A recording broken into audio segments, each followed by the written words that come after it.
sekarang kita akan lanjut tentang pembiasan, tetapi kita ambil sekarang aplikasi pada kehidupan sehari-hari yang menerapkan konsep pembiasan, yaitu pembiasan pada lensa.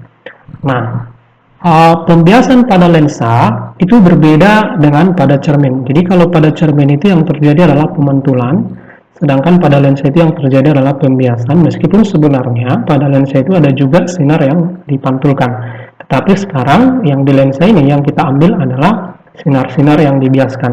Oke, nah pertama coba kita ambil dulu arti dari lensa. Lensa atau sering disebut sebagai kanta itu adalah sebuah alat untuk mengumpulkan atau menyebarkan cahaya.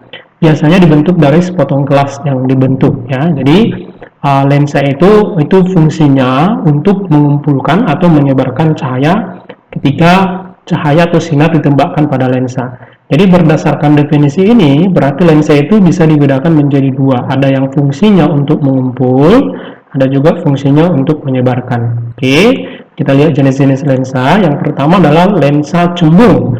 Lensa cembung itu sering disebut sebagai lensa konveks. Itu memiliki bagian tengah lebih tebal daripada bagian tepinya. Nah, inilah yang fungsinya sebagai pengumpul cahaya atau sinar. Nah, mengumpul cahaya, kalau dia bersifat mengumpul cahaya itu namanya konvergen. Maka lensa cembung itu sering juga disebut sebagai lensa konvergen. Nah, kira-kira bentuknya seperti ini. Jadi, ini namanya sumbu utama, nih ya. Lalu ini namanya, ini kita sebut sebagai lensa cembungnya. Jadi, ketika datang sinar, ya, maka akan dikumpulkan di satu titik, itu namanya titik fokus. Nah, kamu harus hati-hati bahwa lensa itu kan memiliki dua permukaan ya. Ini permukaan cembung yang pertama ini. Oke, ini permukaan satu lagi. Artinya fokus di sini dia memiliki dua. Jadi ada F1, ada F2. Nah, pembedaannya kira-kira seperti ini. Dari mana datangnya sinar, itu namanya fokus pasif. Kemana sinar dibiaskan, itu namanya fokus aktif. Jadi F1 di sini bertindak sebagai fokus aktifnya. Jadi kalau misalnya kita balik, dari sini datangnya sinar, nanti dibiaskan ke F2, maka F2 ini di sini sebagai fokus aktif, maka F1-nya sebagai fokus pasif ya. Jadi nanti yang mana kita gunakan ya tergantung dari mana sinarnya datang dan kemana sinar itu dibiaskan. Kalau dalam hal ini fokus yang kita gunakan nanti adalah F1 karena dia bertindak sebagai pembias. Oke. Yang kedua adalah lensa cekung. Lensa cekung sering disebut sebagai lensa konkav. Memiliki bagian tengah lebih tipis daripada bagian tepinya. Nah, dia bersifat memancarkan sinar. Nah, memancarkan sinar itu namanya divergen. Jadi, lawan konvergen itu adalah divergen. Jadi, lensa cekung sering juga disebut sebagai lensa divergen. Jadi, kalau kita gambarkan, kira-kira seperti ini dia. Ini lensa cekungnya. Jadi, F1-nya, ini ya, F1-nya berada di sini ya. F2-nya di sini, berarti ini bertindak sebagai fokus aktifnya, karena jika sinar datang ya ke lensa, maka itu akan dibiaskan ya seolah-olah berasal dari titik fokus ini. Jadi kira-kira jadi menyebar dia. Nah, kira-kira seperti ini. Oke. Nah, itu dua jenis lensa. Jadi lensa itu ada fungsinya untuk mengumpulkan sinar, ada untuk memancarkan atau menyebarkan sinar. Jadi nanti lensa ini sering digunakan untuk penderita rabun atau penderita cacat mata ya. Apakah nanti yang digunakan lensa cembung atau lensa cekung, tergantung cacatnya, nanti kita akan pelajari. Nah, kita langsung lihat yang pertama, yaitu lensa cembung. Nah, lensa cembung seperti yang tadi, dia adalah mengumpulkan sinar. Pada lensa cembung ada yang disebut sebagai sinar istimewa. Sinar istimewa itu nanti adalah sinar-sinar yang digunakan untuk membentuk layangan pada lensa cembung. Ini yang pertama. Sinar datang sejajar sumbu utama lensa dibiaskan melalui titik fokus F1. Berarti F1 ini kita anggap fokus aktifnya. Lalu sinar datang melalui titik fokus pasif F2 dibiaskan sejajar sumbu utama. Dibalikkan ya. Lalu sinar datang melalui titik pusat optik O diteruskan tanpa membias. Artinya ketika dia datang ke pusat lensanya, maka sinar itu akan diteruskan. Jadi kalau kita gambarkan kira-kira seperti ini. Ini lensa cembungnya, ini sumbu utama, Yang titik O ini namanya titik pusat optik. Jadi sinar istimewa yang pertama, sinar datang sejajar sumbu utama dibiaskan melalui fokus aktif F1. Sinar datang melalui fokus F2 atau fokus pasif dibiaskan sejajar sumbu utama. Sinar yang melalui pusat optik itu diteruskan. Nah, jadi nanti sinar istimewa ini digunakan untuk menggambarkan bagaimana proses pembentukan bayangan pada lensa cembung. Ingat ya, lensa itu juga membentuk bayangan, cermin juga membentuk bayangan, tetapi beda konsep. Pada cermin itu pembentukan bayangannya berdasarkan konsep pemantulan.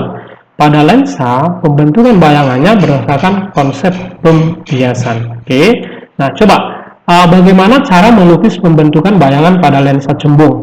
Jadi caranya adalah untuk melukis pembentukan bayangan pada lensa cembung, gambar minimal 2 sinar istimewa.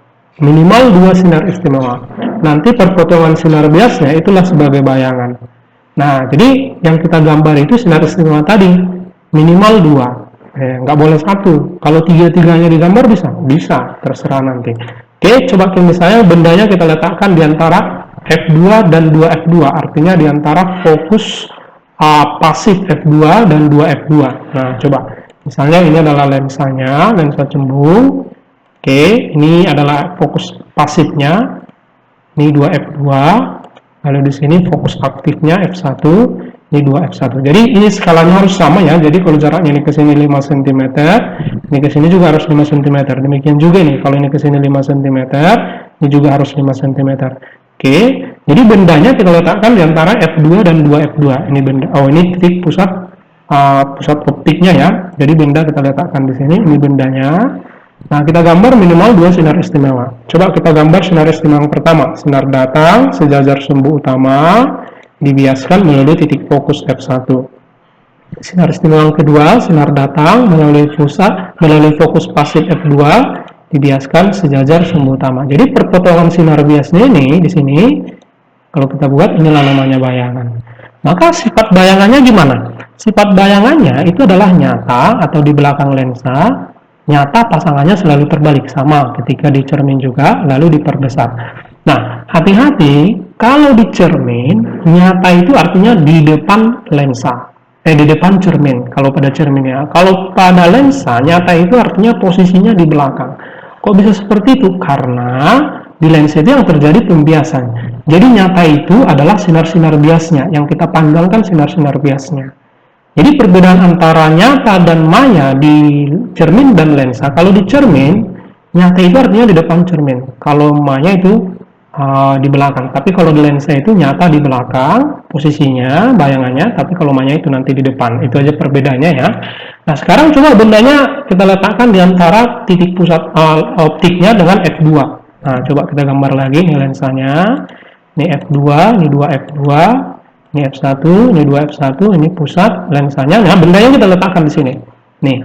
Nah, gambar lagi sinar istimewanya. Sinar datang sejajar sumbu utama dibiaskan melalui titik fokus, titik sinar datang melalui pusat optik lensa diteruskan. Nah, ini kan kalau kita perpanjang sinar biasnya nggak berpotongan, berarti kita perpanjang ke sana. Kalau kita perpanjang seperti ini terbentuk bayangan. Nah, ini bayangannya. Maka sifatnya jadi apa? Karena dia di depan, ini ke sini, maka sifatnya adalah maya, lalu tegak dan diperbesar. Ingat ya, maya selalu pasangannya tegak, baik di lensa maupun cermin. Bedanya kalau maya di lensa itu di depan, kalau di cermin maya itu di belakang. Oke. Nah, bagaimana kalau bendanya tepat di 2F2? Nah, sekarang kita letakkan bendanya tepat di 2F2. Nah, kita gambar ya. Ini lensanya, ini F2, 2F2, sini F1, ini 2F1. Nah, ini titik pusat optiknya. Nah, bendanya kita letakkan tepat di 2F2 ini. Nah, ini dia. Nah, maka sinar datang sejajar sumbu utama dibiaskan melalui titik fokus aktif F1. Lalu sinar ini melalui fokus F2 dibiaskan sejajar sumbu utama. Jadi berpotongan di sini, ini, maka ini bayangannya. Maka sifatnya gimana? Bayangannya berada di sini, maka itu nyata. Nyata artinya di belakang lensa, terbalik dan sama besar. Nah, jadi nanti kamu lanjut untuk di catatan menuliskan bagaimana pembentukan bayangan kalau tepat di F2. Di sini diletakkan bendanya. Lalu kamu buat gambaran sendiri, benda lebih besar dari 2F2. 2F2 itu berarti ke sini.